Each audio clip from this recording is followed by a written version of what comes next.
hay 4 que pueden causar enfermedad en el hombre. Las otras muchas veces pueden provocar alteraciones en los animales, pero para el hombre solamente 4 son las importantes, 4 las que causan problemas, que son Falciparum, Vivax, Malaria y Ovale. Son las únicas. ¿Bien? Ahora, no se considera a esta enfermedad una zoonosis. Entendemos que una zoonosis es aquella que se puede pasar de un animal al hombre. Hay que recordar que el zancudo en este caso solamente es un vector, quien lo lleva, quien lo transmite. En el zancudo no provoca enfermedad, en animales tampoco. Cuando digo animales me refiero a estas 4 especies, no provocan enfermedad en los animales, únicamente en el hombre. Por esa razón no es una zoonosis. El vector zancudo, Anopheles, zancudos del género Anopheles, bastante conocidos. ¿Cuáles son las características? Uno, su longevidad. Usualmente los mosquitos, los zancudos tienen un tiempo de vida corto, ¿sí? Relativamente más largo. Digo relativamente porque no es como nosotros que viven años, ¿bien? Pero en comparación con las otras especies de mosquitos es un poquito más longevo, vive más tiempo, y eso es un riesgo, ya que puede transmitir la enfermedad a un mayor número de personas. Sus hábitos alimenticios: chupan sangre, pero ojo, solamente las hembras, solo las hembras son las que chupan sangre, los machos no. En otras palabras, solamente las hembras son las que van a poder transmitir la enfermedad.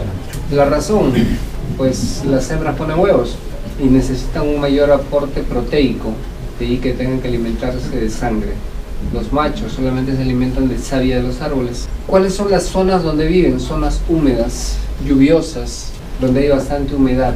Esos son los lugares preferidos, y en el Perú los tenemos: climas tropicales, la selva, la zona norte sobre todo, y aquí en Lima inclusive, que tenemos ahora un alto índice de humedad, ya tenemos lugares donde tenemos a este zancudo. En el Parque de las Leyendas inclusive se ha encontrado. Decíamos que son 4 las especies que pueden provocar esta enfermedad.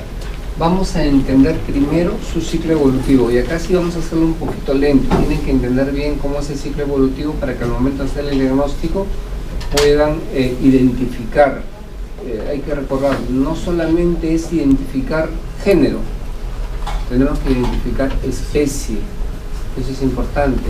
La enfermedad varía de especie a especie.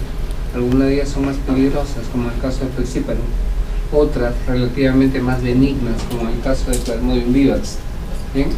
Entonces tenemos que poder reconocerlo para hacer un adecuado diagnóstico. Decíamos que se transmite por la picadura de un zancudo hembra. Este zancudo hembra lo que hace es chupar sangre para alimentarse. ¿Bien? Empecemos por allí. Vamos a empezar desde lo más grande para ir entendiendo lo más pequeño. Un zancudo que pica a una persona que está enferma y luego pica a otra que está sana, es la manera en que se va a transmitir. ¿Qué sucede? En el momento que el zancudo pica a una persona, deja una fase del parásito. A esa fase del parásito se le conoce como esporozoito. Entonces, nuevamente, el zancudo pica y deja al esporozoito. Ese esporozoito pasa a la sangre, va a viajar a través de la sangre y llega al hígado. Allí en el hígado va a infectar a las células hepáticas. Y aquí en las células hepáticas va a ocurrir un ciclo. No lo vamos a detallar por ahora, simplemente quiero que entiendan la vía grande. Ingresa el esporozoito, va por vía sanguínea y llega al hígado. Y aquí en el hígado infecta a las células hepáticas, hepatocito. Dentro va a haber un ciclo, pero terminando ese ciclo, el parásito sale de las células hepáticas y va nuevamente a la sangre. La fase en que sale de las células hepáticas se llama merozoito. Ahora, nuevamente, en las células hepáticas se produce un ciclo y el parásito está circulando. Viene otro zancudo, pica a esta persona y se lleva al parásito que está en la sangre. Así a grandes rasgos es como ocurre. ¿Qué tenemos que identificar acá? Primero, ¿cuál es la fase que infecta al hombre? El esporozoito. Esa es la fase infectante para el hombre. ¿Sí? Eso debe quedar claro. Y si se dan cuenta, tenemos dos momentos dentro de la infección en el hombre. Una que ocurre en el hígado y otra que está en la sangre. El parásito circulando, viene un zancudo hembra, nuevamente, pica, chupa sangre y se lleva al parásito. Ahora, ¿quién está infectado? Es el zancudo. Y de las fases que se lleva, lo más importante es esto, los gametocitos. Cuando el parásito se lleva a estos gametocitos van a producir cambios dentro del zancudo. Entonces, ahora el zancudo se infectó. ¿Cuál es la fase que infectó al zancudo? Los gametocitos. ¿Listo? ¿Hasta ahí quedó claro? Puede ser complejo, por eso quiero verlo desde lo más grande para ir a lo más pequeñito. Una fase hepática, una fase eritrocítica. Forma infectante para el hombre, esporozoito. Forma infectante para el zancudo, los gametocitos. Estamos ahora con el zancudo. Ahora quiero llegar al zancudo. Muy bien, ¿qué pasó con el zancudo? El zancudo chupa sangre y se lleva los gametocitos. Estos gametocitos llegan al estómago del zancudo. Gametocitos masculinos y femeninos. Este gametocito masculino, en él ocurre un fenómeno, miren, se llama una exflagelación. Pero lo que quiero que entiendan es esto. Se desprenden parte de este gametocito y a modo de espermatozoides van a infectar al gameto femenino, que es el macrogametocito. En el caso de este zancudo tenemos gametocitos, sí, pero uno es grande y otro es pequeño. Macrogametocito, microgametocito. El macrogametocito hace el papel de óvulo, los microgametocitos son los que van a hacer el papel de espermatozoides, ¿sí? Entonces, este microgametocito fecunda al óvulo. Este óvulo fecundado ahora ya es un huevo, ¿no es cierto? Pero este huevo tiene una característica, se mueve, por eso que se le llama ookineto, o huevo, kinesis, movimiento, fecundado, ookineto. Ahora, este ookineto, un huevo fecundado, van a ocurrir divisiones, cambios. Y estos cambios en la pared del estómago del zancudo llevan a la formación de esporozoitos. Estos esporozoitos salen y se van a ubicar en las glándulas salivales del zancudo y allí permanecen. Hasta allí es el ciclo evolutivo del parásito en el zancudo. Relaciónenlo con lo que sucede en el hombre. ¿Sí? En el humano, el espermatozoide fecunda el óvulo y este óvulo fecundado van a ocurrir cambios, ¿no es cierto? Bien, algo parecido. El parásito se lleva a los gametocitos masculino y femenino. El femenino es más grande, el masculino es más pequeño. Por esa razón se le llama macrogametocito y microgametocito respectivamente. Este microgametocito, en él ocurren algunos cambios en los cuales se desprenden partes a modo de espermatozoides. A esto se le llama exflagelación, pero bueno, no importa. Simplemente que van y fecundan al óvulo. Al momento de fecundarlo, se transforma en un huevo, ¿no es cierto? Pero este huevo se mueve, por eso que se le llama ookineto. Este viaja y se ubica en el estómago del zancudo, en la pared del estómago del zancudo.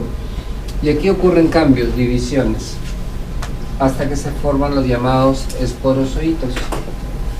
Salen y viajan hacia las glándulas salivales del zancudo y allí permanecen. Allí terminó, en el zancudo.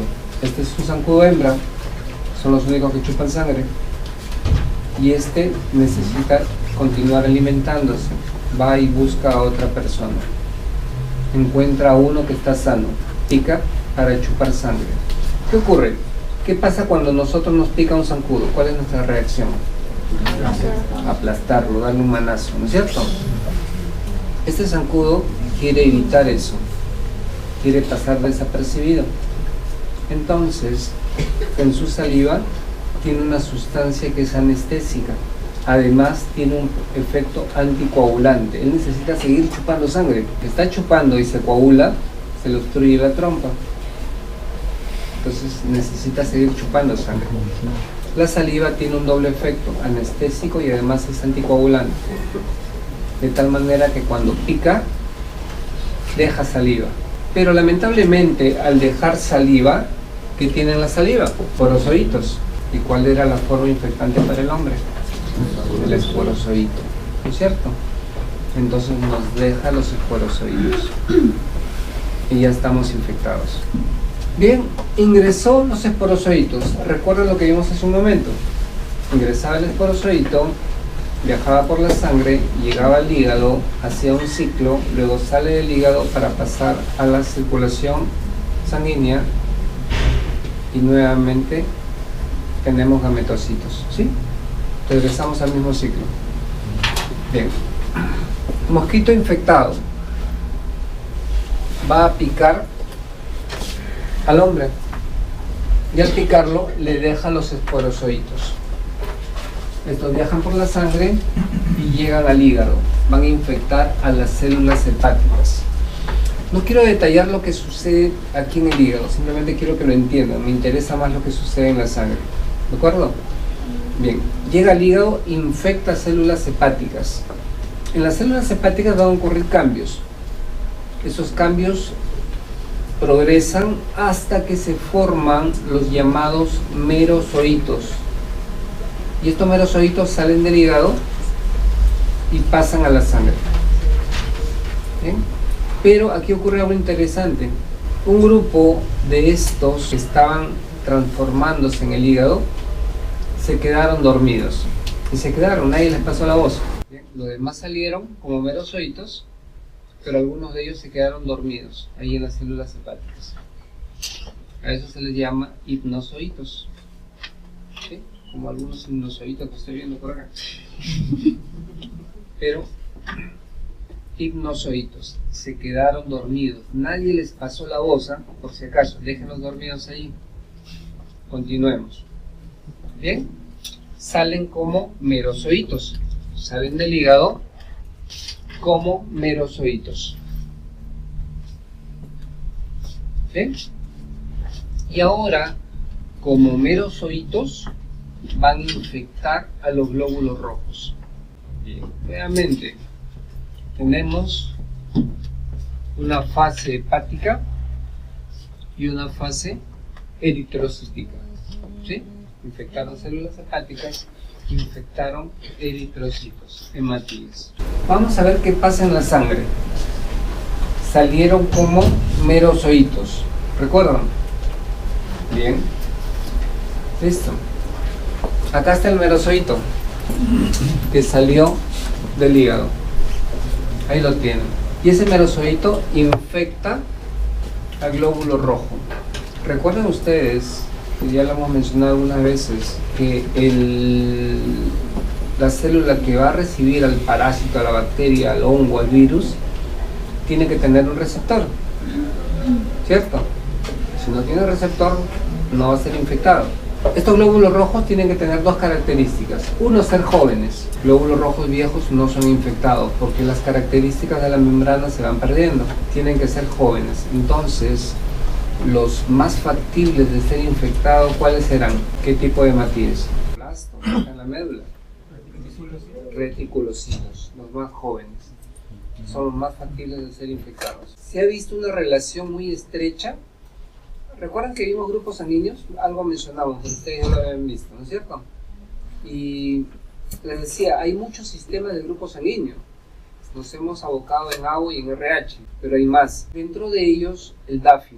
Ahora, ¿por qué les menciono esto? Se ha visto una estrecha relación entre las personas que son DAFI positivo y la infección con plasmodium. Los que son DAFI negativo no se infectan por plasmodium.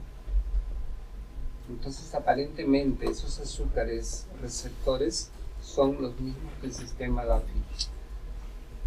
¿Bien? Característica interesante, el que sea DAFI negativo no tiene por qué tener a Plasmodium.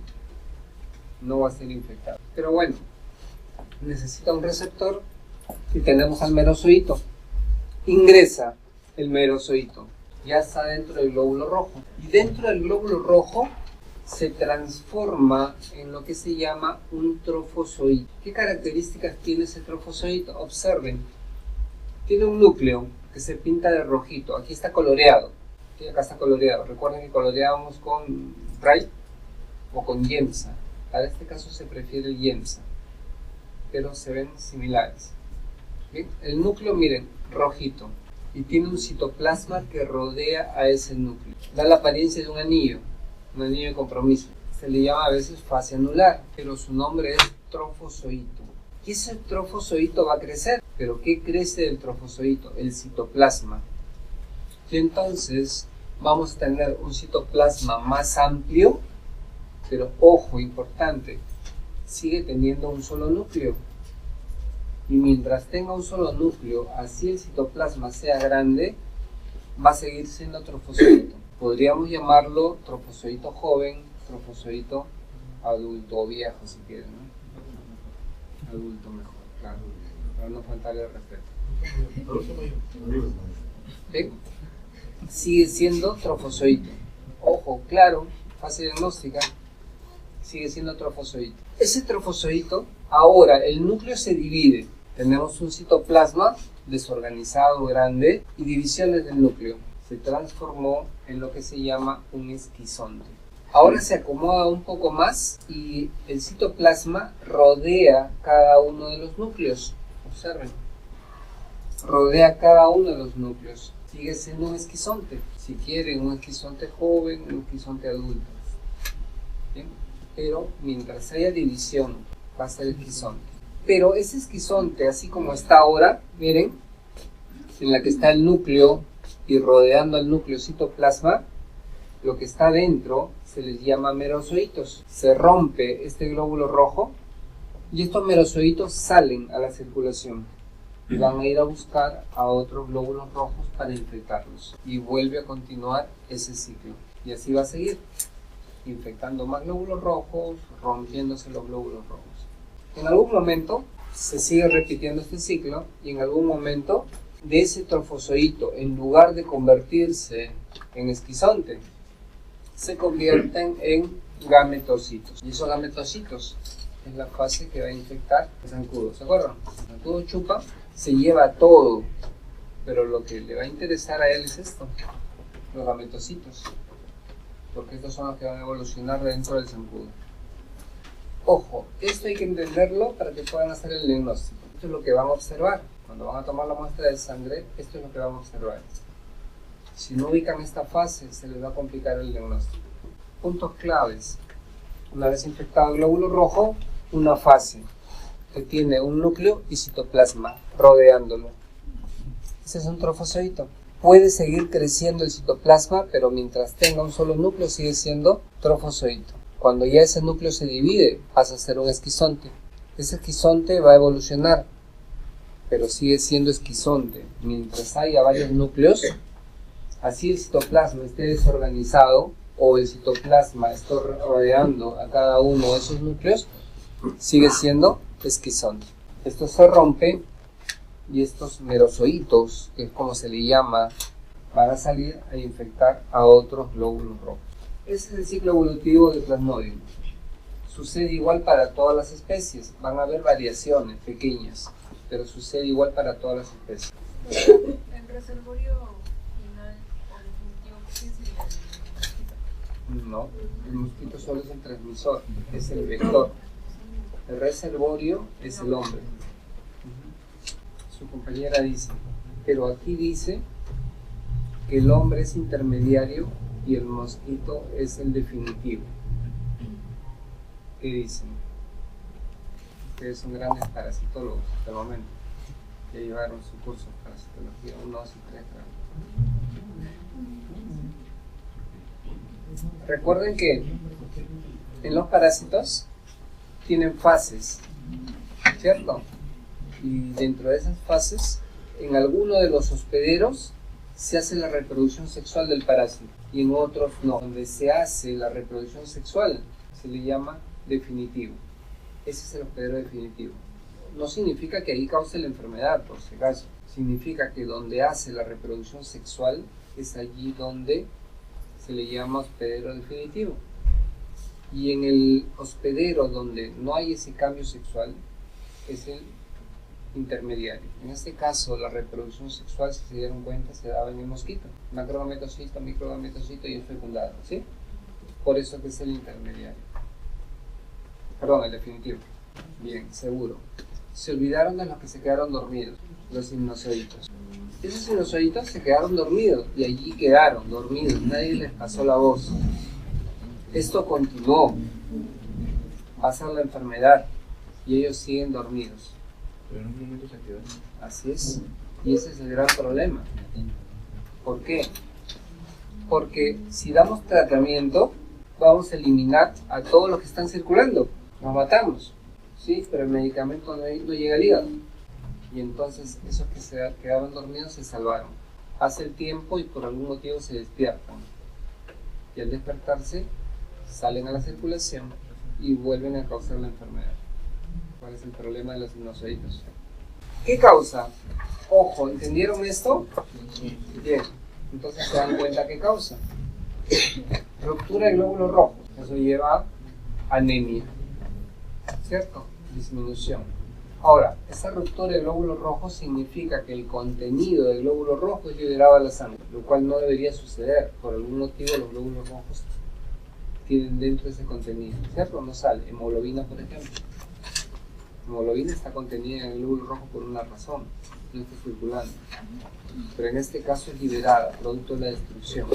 Se liberan sustancias que producen citoquinas inflamatorias. Y ustedes recuerdan, una de estas actúa sobre el cerebro provocando la liberación de prostaglandinas, lo que hace que se aumente la temperatura. Malestar general, dolores de cabeza, algunas veces náuseas, vómitos. Cada que se rompen los glóbulos rojos, ocurren lo que se conocen como accesos febriles. Y eso está acompañado de escalofríos, fiebre y sudoración.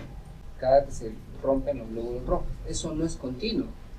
Miren todo lo que sucede, un ciclo.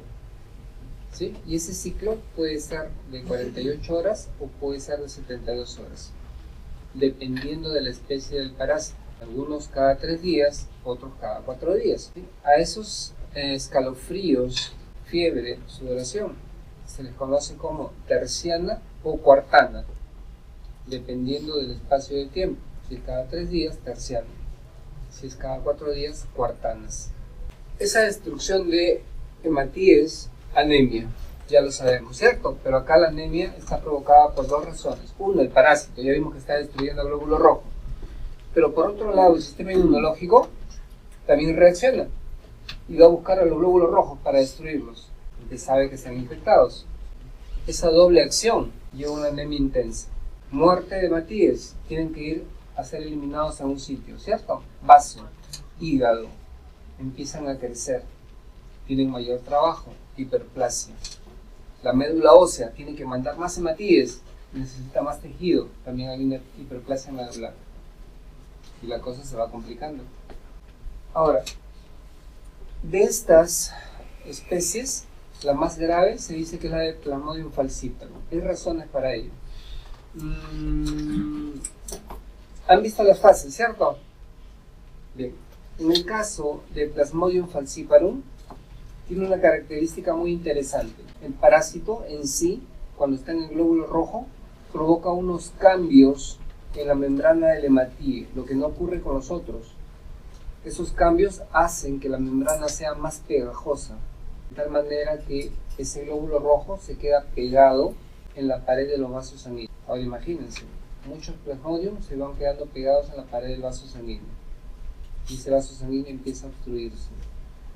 Y el mayor riesgo está en los vasos sanguíneos pequeñitos, sobre todo los que están en el cerebro.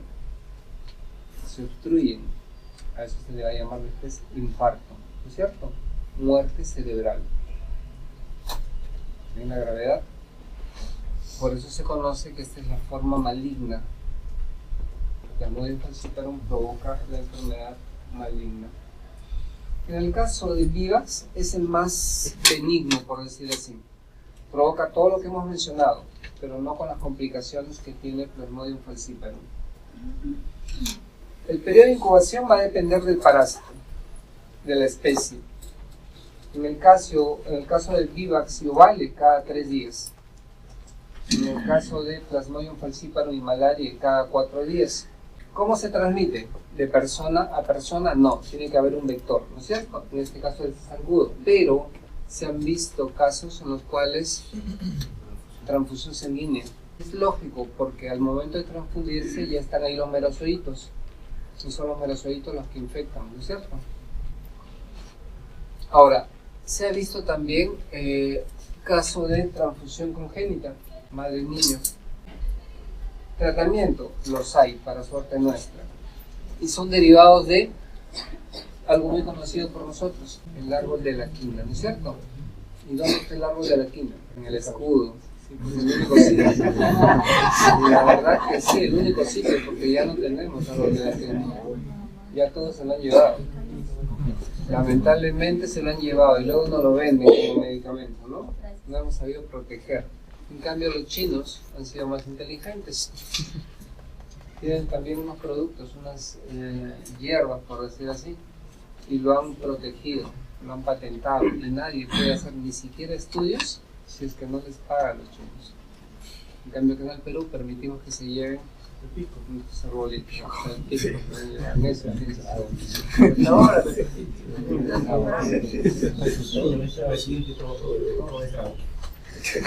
distribución de malaria, observen. Climas tropicales, miren Chile, ni la malaria los quiere.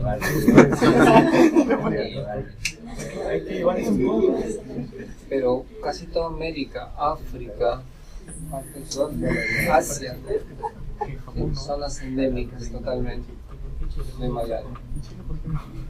Chile, ¿por qué no? Bien, profilaxis. ¿Qué hacemos para evitar la malaria? ¿A quién matamos? ¿Al hombre o al zancudo?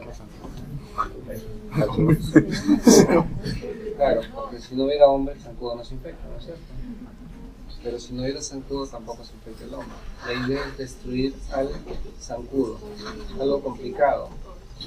El DDT se empleó en un momento, pero ahora el DDT ya no sirve para los zancudos. Es más, es muy tóxico, ya no se utiliza. Y es complicado porque se está haciendo resistente a todos los insecticidas. Lo que ha empezado a utilizarse es un insecticida biológico. ¿Cómo así? Hay bacterias, como el caso de un tipo de bacillus. ¿Conocen bacillus? El que produce el anthrax. Bueno, familia ¿no? Destruye las larvas de insectos. Entonces lo que se ha buscado ahora es esparcir la bacteria en estos lugares donde vive el zancudo para que elimine sus larvas. Una forma de poder controlar, pero es difícil realmente. Más aún porque tenemos lugares acá en el Perú donde se almacena el agua. No todos tienen agua potable, tienen que juntar agua. Y allí viven los zancudos, ¿no es cierto? En Lima tenemos malaria ya autóctona en Lima. Llegó primero el zancudo, pero ahora ya tenemos zancudo y tenemos también la enfermedad propia de Lima. Hay zonas, San Juan del Lurigancho, la zona de Chosica, Santa Eulalia, son zonas donde tenemos ya malaria. Se ha encontrado el zancudo en el Parque de las Leyendas. Y bueno, aquí hablamos de malaria, pero ya hemos visto que también el zancudo del dengue está en Lima, en la Aedes. ¿Cómo hacemos el diagnóstico? Que es la parte que nos interesa. Bien. Tradicionalmente, el diagnóstico se hace observando al parásito. Y eso es factible. Recuerden ustedes que infecta los glóbulos rojos. Y ustedes saben cómo hacer un extendido de sangre. Y saben observar estos extendidos. Y se ven los glóbulos rojos infectados con el parásito adentro. Las fases que hemos visto hace un momento, esas son las que nos van a servir para hacer el diagnóstico. ¿Bien? en lo que se conoce, bueno, el frotis lo conocen ustedes. A veces el frotis, en el frotis no se ven, hay que concentrarlo. Y la mejor manera de concentrarlo es con una gota. ¿Recuerdan ustedes que cuando hacíamos el frotis? Colocábamos una gota pequeñita y la extendíamos.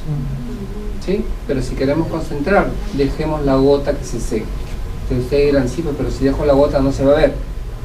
Hay un procedimiento para eliminar los hematíes, destruirlos, lisarlos y que se pueda ver el parásito. A eso se llama gota gruesa. ¿Bien? A eso se llama gota gruesa. Bueno, pero además hay pruebas serológicas. Hay pruebas de anticuerpos fluorescentes, ELISA, pruebas de sondas de ADN, ARN. Sí los hay. Pero para nuestro medio no son muy útiles. Y además que son caras. El método tradicional se sigue empleando, la gota gruesa y el extendido. Extendido, conocido por todos, dejamos cegar la gota gruesa. ¿Sí? En ambos casos, la coloración se hace con Yemsa. Y dentro del procedimiento de coloración con Yemsa, se produce la lisis de los glóbulos rojos, se destruyen, de tal manera que solo quedan coloreados los parásitos si es que hay. Esto hicimos, la idea es esta: tomamos la muestra de sangre, que puede ser del dedo, colocamos la gota en la lámina y con otra lámina portaobjetos, con el borde, empezamos a hacerlo rotar para que no coagule, se rompa. No, frotis es este. Colocamos la gota y empezamos a hacer rotar esa gota. ¿Para qué? Evitar que se coagule. ¿Bien? Luego tenemos que fijarla con metanol. Procedemos a la coloración. En este proceso de coloración, los hematíes, estos son millones de hematíes, esos se rompen, se lisan. ¿Qué nos queda? Únicamente el parásito, si es que está, o los leucocitos. Quedaría así, miren, un fondo algo sucio por los estromas de los hematíes, los leucocitos si es que están presentes. Así quedaría. Y si es que están los parásitos, recuerden, ya no van a estar dentro de los hematíes, quedan libres. Y eso es lo que observaríamos. ¿Ven? El trofozoito, núcleo y el citoplasma. Así se vería. Claro que esto requiere un poco más de práctica. La mejor manera de observarlos, realmente más bonita y más fácil de identificarlos, es en el extendido. Esa es la mejor manera, ¿no? Pero el método de elección es este, por lo que se puede concentrar. ¿Cómo se reconoce y cómo diferenciamos las especies? Que es lo importante. Primero, reconocer. Y para reconocer, observan todas las fases que hemos visto. Pero no solamente son las fases, hay que identificar la especie. Eso es muy importante.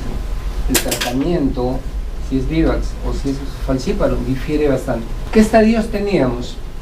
Trofozoito, esquizonte y gametocito, ¿no es cierto? Son los estadios.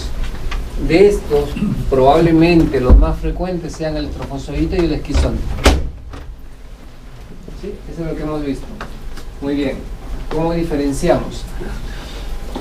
A ver, para el caso, empecemos acá. Vivax. Hablamos solo de trofozoitos. La característica de Vivax, y eso es fácil de recordar, es que deforma a los glóbulos rojos. Los deforma, los hace más grandes. Esa es la principal característica. Y el trofozoito es tal como lo mencionamos hace un momento. Núcleo y citoplasma. En este caso son trofozoitos jóvenes. Pero nuevamente la característica es que deforma al hematíe. Miren, este es un hematíe de tamaño normal y este de acá miren cómo ha crecido. Los hace más grandes. Característica de Vivax. En el caso de Plasmodium malariae, si bien es cierto, se ven igual, pero los hematíes no se deforman, miren.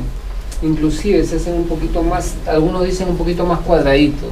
No se ve cuadrado, pero no hay cambios en el tamaño. Ese es en el caso de malaria.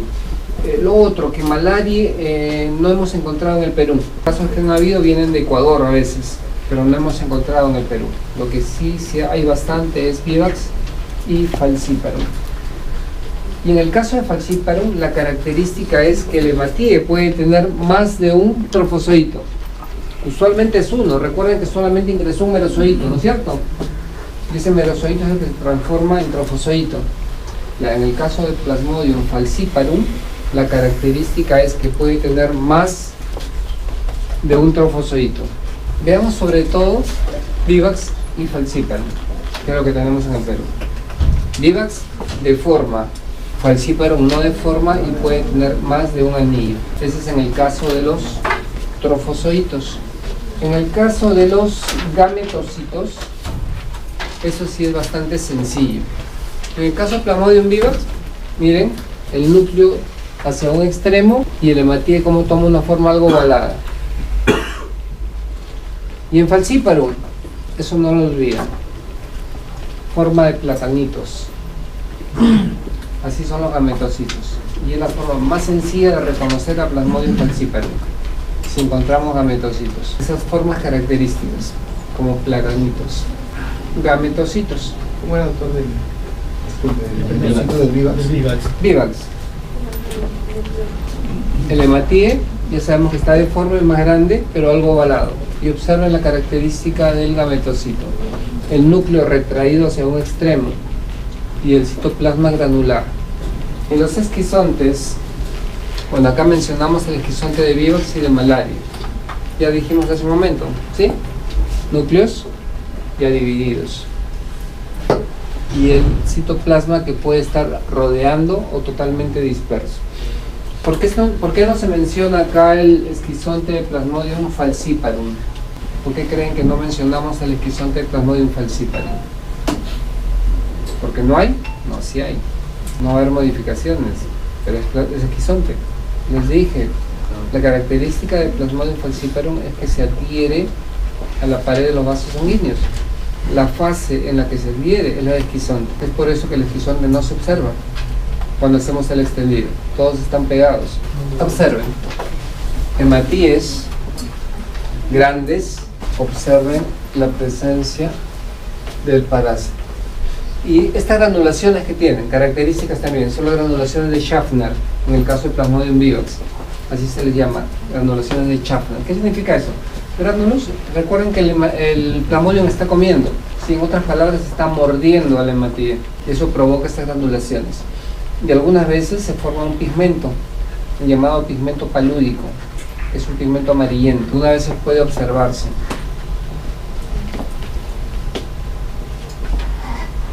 Tamaño, presencia del parásito. Ahí lo tienen. Este es un gametocito.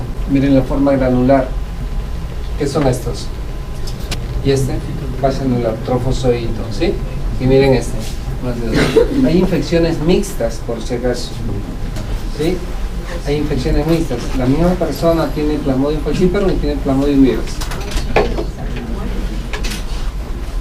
Bastante complicadas. Allí.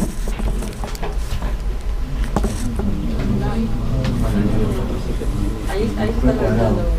En caso de falciparum, les decía, característico, pueden tener dos trofozoitos, ¿no? Y la otra, me he olvidado decirles, a veces el trofozoito puede tener dos núcleos, es característico también de Plasmodium falciparum, dos núcleos, el trofozoito, gametocito, esos sí no tienen pierna, trofozoitos.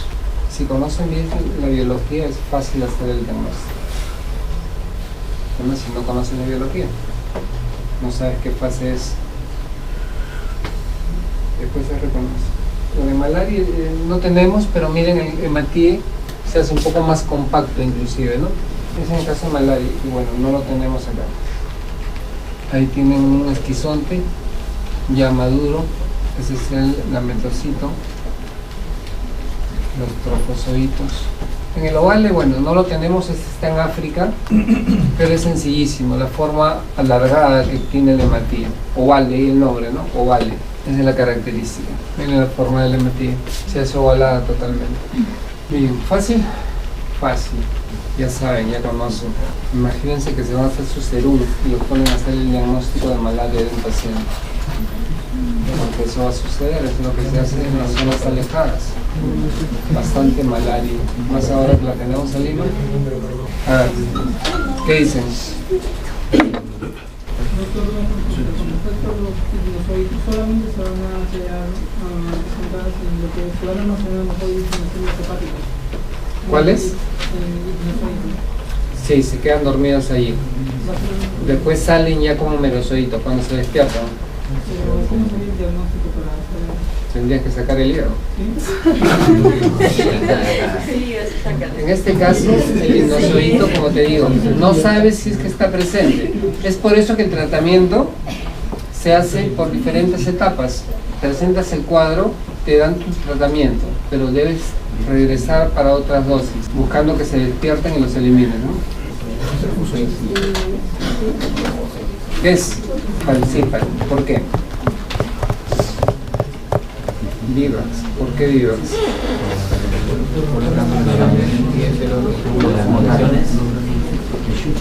Tamaño, ¿cierto?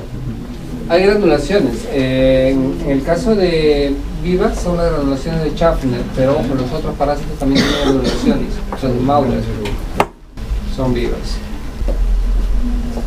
¿Ese? Vivax, pero ¿qué fase? Aquí ya no vale decir solo Vivax. Gametocito, ¿por qué? Granulares, pero las granulaciones de Schaffner hay que tener cuidado, pueden estar presentes, pero sí, efectivamente, cuando les decía granular es el citoplasma, es granular y el núcleo está en un extremo, tienes razón, ese es un gametocito. Esa es gota gruesa, doble anillo. ¿Quién tenía doble anillo? No, aquí no hay gametocitos, ¿no? Aquí no hay gametocitos, son trofozoitos. Son trofozoitos. Ya están listos para ir a trabajar.